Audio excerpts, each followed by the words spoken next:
afternoon to you guys here. Happy Friday, April 25th, 2025. Hope you guys are all doing well out there. And once again, guys, the threat today for large to destructive hail. We could have hail up to 4+ inches in diameter today across Texas, a couple tornadoes and some damaging winds. The same scenario as yesterday, actually a little bit more intense due to a little bit of a stronger low-level jet that could help allow for some of those updrafts to be a little bit more sustained today. So if you guys were watching yesterday, weather just in general across Texas, we saw 5.2 diameter hail yesterday in Texas. 5.2-inch diameter hail. That is just something that does not happen very often. I know they say everything's bigger in Texas, but that was definitely something that I have not seen, at least in quite some time. So we are going to be on standby today to cover live stream-wise here on YouTube. As always, we'll keep you guys updated. If we need to go live, we will today. We have another level 3 enhanced risk, level 2 and level 1 risk today for Texas. We'll get into that here in a few minutes. Also, a little marginal risk up here in Kentucky and southern Ohio for some damaging winds. As you guys can see, ongoing this morning here, we've got a lot of rain ongoing across the upper Ohio Valley. This is due to all of that convection that moved through yesterday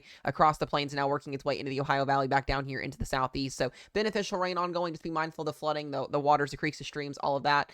Just be mindful of that. We've also got some showers and some storms that are ongoing this morning across southern Oklahoma. Those should be clearing out, giving us the threat for a significant open warm sector this afternoon, for the threat for some large hail, some damaging winds, and a couple of tornadoes. So we'll keep you guys updated on that as always. Another thing I want to mention, guys, we are going to talk very, very deeply today about the significant potential for a maybe tornado outbreak next Monday, this coming up Monday here, and then the threat for a multi-day outbreak starting Sunday, going into Monday, going into Tuesday. So there's just a lot of things we're going to talk about today. I'm going to try and make this video as quick as I can and detailed as I can for you guys. So as always, if you guys will do me the biggest favor and leave a like and a subscription at the bottom of the stream there, hit that subscribe button. I do appreciate you guys very, very much as we continue to grow this channel and continue to expand here on YouTube. All right, let's go ahead and dive into what we're going to be seeing here across the United States this afternoon, and we'll go ahead and start with the Day 1 Storm Prediction Center outlook here. Let me get this switched over so you guys can see this, and there we go. We've got a marginal risk for severe weather, as I mentioned here, back into southern Ohio, into eastern Kentucky. This is going to be for winds up to 60 miles per hour. Not expecting too much up there in that area. And then we've got a pretty decent risk zone once again here for Texas Panhandle. Going to be hammered again for some large hail. A slight risk there in the yellow and there. And then as of just a few minutes ago, a level 3 enhanced risk. Kind of why I waited to update this video so we could get that 11:30 to noon update out for you guys. But all modes here of severe weather potentially possible today across portions of Texas. And the biggest threat is going to be that significant large hail that we could see across just south of Amarillo, Lubbock, Odessa area. Seeing the threat for some significant hail once again this afternoon and this evening. We'll have to keep you guys updated on that. Tornado threat today is at 2 and 5% today, as well as same as yesterday. So the threat for a couple tornadoes. We actually saw a wedge tornado yesterday in the Texas Panhandle near the Lubbock area. So that caused, believe it or not, some significant hail to also be on top of that thunderstorm as well. Just ridiculous amount of updraft with that system yesterday with that storm that came through. And then we've got a 15 and a 5% wind threat here for winds up to 60 to 70 miles per hour back here into Texas, southern Oklahoma, and eastern New Mexico. 5% wind up into the Ohio Valley. And then the hail threat is going to be the biggest thing today. We do have a 30 and a 15% hatched hail risk for this afternoon. Hail could be as high as 4 to 4.5 inches once again in diameter. So very, very, very large hail, grapefruit plus. So make sure you have your cars under garages. Just do everything you can to protect your vehicles, protect your windows, all of that, etc. Protect yourself as well. Make sure you're inside when these warnings get issued. And then outside of that, 5% in the maroon there for 1 to 2 inch diameter hail. So we're going to be really watching this very closely today. Today should be the last significant day, at least until Sunday and Monday get here, more towards Monday. Tomorrow we do have a level 2 or a level 1 marginal risk here, I should say, for eastern New Mexico and Texas. I'm not too concerned about this risk zone here. This is going to be a all low wind mode event, an isolated tornado threat at 2%, wind threat at 5, and hail threat at 5, as you can see across the board here. So we'll keep you guys updated on tomorrow. Not super concerned. Tomorrow should be our one day before things kind of get crazy in terms of the severe weather potential going forward. Now, we do have a day 3 outlook. I mentioned this yesterday in my video as well. We were going to get a day 3 outlook, and the Storm Prediction Center has done that. A huge marginal risk that extends basically from Texas all the way up here into the Canada line. So we've got a huge risk zone on Sunday, and this is what we call a capped or a conditional risk zone. So what's going to be happening on Sunday, and I've been mentioning this the last couple days to you guys, is we're going to have the threat for all modes of severe weather. We're going to have a very strong negatively tilted trough. It's going to be bringing in some southwesterly winds. There will be a capping inversion. That's a temperature inversion aloft in the atmosphere that keeps storms from firing off typically in a general atmospheric setup like this. And so if storms can overcome that capping, we could see a isolated all mode event happen. And so really more where we're going to be concerned about is going to be that slight risk up here towards southern South Dakota and western and central portions of Nebraska here. And I wouldn't be shocked to see that slight risk expand over time, just if concerning of a capping inversion, going away starts to increase a little bit. So we'll keep you guys updated on that. All modes of severe weather will be possible. They've mentioned upgraded slight risks could be introduced later on. We'll just kind of see what happens with that. Now, let's talk about what's going to happen going into Monday. Monday and Tuesday are going to be our big days here. You can see the Monday outlook and the Tuesday outlook. We'll start with the Monday outlook here in the Storm Prediction Center, as expected, has continued to expand our risk zones for Monday as we get more and more confidence on the potential for a significant severe weather outbreak and possibly even a tornado outbreak becoming more and more possible. If you were in Iowa, Minnesota, Wisconsin, Illinois, Missouri, eastern portions and central portions of Kansas and Nebraska, especially here in that level 3 enhanced risk, I would not be shocked to see in the next 48 hours, if not, a little bit later than that, a level 4 out of 5 moderate risk be introduced for tornadoes. This looks to be a tornado-driven risk zone, at least as of right now. Just kind of from what I'm gathering information-wise and model-wise and all of that, there will be hail and wind as well with this, but this looks to be more of a tornado potential-driven risk zone. The Storm Prediction Center has already mentioned the threat for strong tornadoes in the day 4 outlook down at the bottom of your screen. You guys can read that on spc.com if y'all want, but it is down there in that information packet. And then outside of that level 3 enhanced risk, we're going to have a slight risk as well for tornadoes, damaging winds, and hail. A little bit more of a capped environment down here towards Oklahoma and Texas. That's typical, but most times not. When we get these type of setups, you will see that capping break in some areas. So that's something we're going to have to watch. And there will be a marginal risk that is more than likely extended out with this here. So we'll probably have that green shaded area tomorrow once this updates. So expect a full on 1, 2, 3, maybe 4 risk zone in place for tomorrow, or not for tomorrow, but for Monday. So we'll keep you guys updated on that there. But please have a way to get alerts on your phones, especially as we get closer to these events. You need to have alerts on your phones anyway if you're in severe weather prone areas or expected to see severe weather. Have your NOAA weather radios charged up and ready to go, and also just have stocked up supplies ready to go in case something happens. I always tell people that because that's just a way to be weather ready.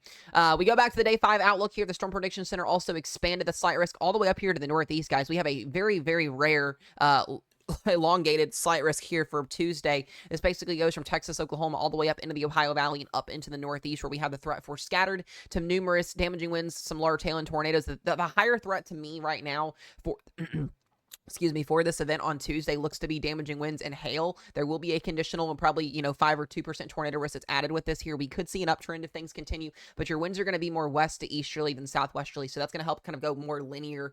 We'll be looking at more of a Boeing line potentials, kind of Boeing line segments in different areas with some clusters, some thunderstorms producing some damaging winds up to maybe 60 to 70 miles per hour and some hail. So I would think that there would be an enhanced risk somewhere in the middle here. We'll just kind of wait and see what the Storm Prediction Center does with this over the next couple of days.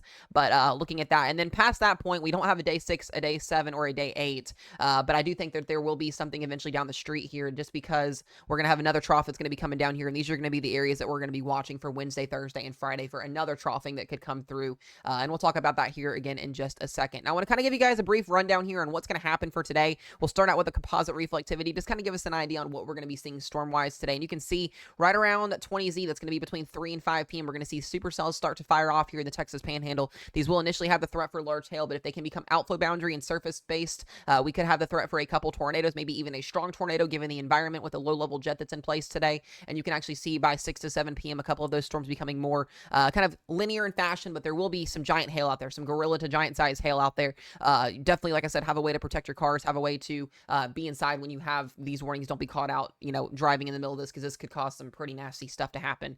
But that'll be through about 11 p.m. to midnight tonight, and then we're going to see that start to become more of what we call an MCS. There will be still potential low end tornado potential with this, some damaging winds and some large hail, just something that we'll have to watch here. But this would be starting to kind of fall apart as we get closer to the overnight hours, maybe between midnight and 3 a.m. tonight. So we'll keep you guys updated on that.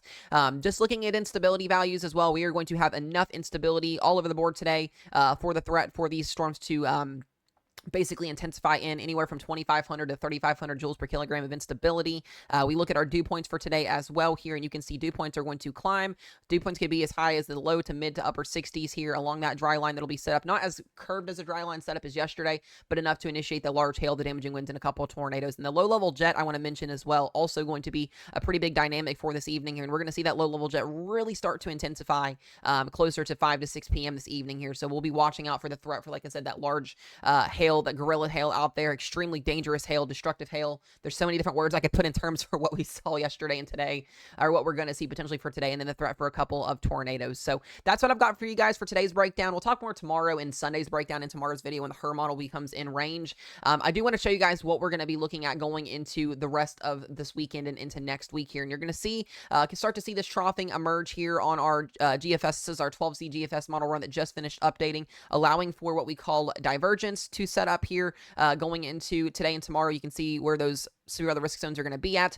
This is going to be our main piece on the left side of your screen. This is our troughing that's going to bring in that significant severe weather setup going into Sunday and Monday. And we'll have to watch here on Sunday evening for the threat for a capped out environment, potentially to produce a couple of tornadoes, some damaging winds, and some hail. But the main event really does not get going here until we get closer to Monday. And Monday afternoon, we can see a pretty decent speed max here. It's our stronger winds in the atmosphere in our jet stream here. This would be where that higher tornado risk would be concentrated at. And a lot of times not. When we've seen these type of setups with our speed max kind of overlapping our ingredients that we need for tornado potential, they have caused tornado outbreaks to happen. So this is something we're really going to have to watch. But nevertheless, severe weather will be possible from the northeast Texas, Oklahoma line all the way up into Minnesota, Wisconsin, and as far out as the Dakotas there and back into portions of western Ohio Valley. And then we go into Tuesday setup here, and it's going to continue east. As I mentioned, those winds are going to change from southwesterly to more west to easterly here, so we'll have more damaging winds aligned with our mid-level to lower level winds. Still will have a tornado threat with this, but it'll be more on the lower side than what Monday is showing. And then I want to watch here another system coming in, a little stinky trough moving in here towards Wednesday, Thursday, and Friday, and it looks like things are going to pick right back up on Wednesday. We might see ourselves a pretty actual organized threat here in Texas and Oklahoma for once. I know we've had severe weather the last couple of days, but we actually could see an organized setup with this negatively tilted trough on Wednesday afternoon. And then what that's going to do is it's going to continue to work its way east, and we're going to watch this go up into the southeast and the Ohio Valley, and then that's done and out of here. And after that, things become to get a little bit more a little bit uncertain, but it looks to be that we're going to continue to see an active pattern. I don't know what this is, but we're going to have to watch that going into the first to second week of May. That would be quite a scenario right there if that played out. But anyways, what I'm getting at is active pattern will continue, guys, really for the next 7 to 10 days. Continue to kind of look at our low-level jet features here for Monday. Low-level jet will be very, very much primed for tornado potential, some strong tornadoes, possibly even a long-track tornado or two. And then we go into Tuesday, and like I said, still seeing that wind shear in place there on Tuesday afternoon, and then things kind of crank up again on Wednesday and Thursday. And then at that point, like I said, we'll just kind of have to wait and see what happens going into the future in terms of that.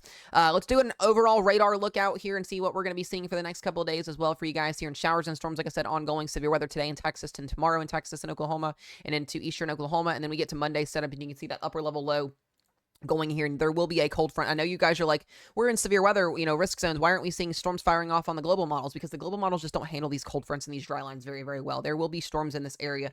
It's just going to take some time to get these models to kind of pick up on that slowly. But nevertheless, especially looking at Tuesday here, we will see showers and storms across the Ohio Valley. The models do pretty good at showing that because there's not a capping inversion. When there's a capping inversion, the global models just don't do a good job at that. So, and then going into Wednesday and Thursday here, seeing that next trough move through across the Arctec into the southern plains there and into the Ohio Valley by Friday. That system's out of here, and then we have to start to watch for maybe more of a different pattern change where we could see some wind and some hail and possibly another severe weather threat going into the 5th and beyond of May. So just a lot going on, guys, in the weather world. We'll kind of keep you guys, or not kind of, we will keep you guys updated on this. Like I said, be on standby today for a live stream. One more thing I will mention, guys, is the rainfall totals. Those are definitely going to continue to add up over the next couple of days, and we could see those higher rainfall totals anywhere from the central and southern plains up into the Ohio Valley, where we could see anywhere from maybe 3 to 5 inches of rain through the next 7 to 10 days. So continuing to see the rainfall, continuing to see the severe weather potential add up here.